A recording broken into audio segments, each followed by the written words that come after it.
เก็บมันไว้อยู่หรือบอกเสื้อโตนั้นที่เซ็นให้กันก่อนจากลามีแต่หอยยิ้มหูเก่าที่เคยถ่ายกันมาจำได้บอกว่าในภาพนั้นมีไผแดงวันเวลาผ่านเลย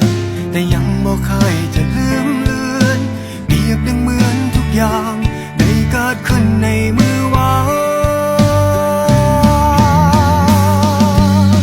ขอเสียงทุกคนที่คิดฮอด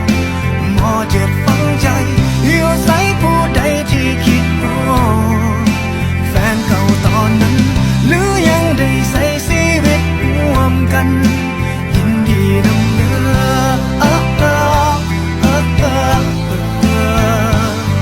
คิดฮอดกินซอขาวสาวเปียกผมห้องเฮียนบ่มีพัดลมก็ยังตั้งใจศึกษา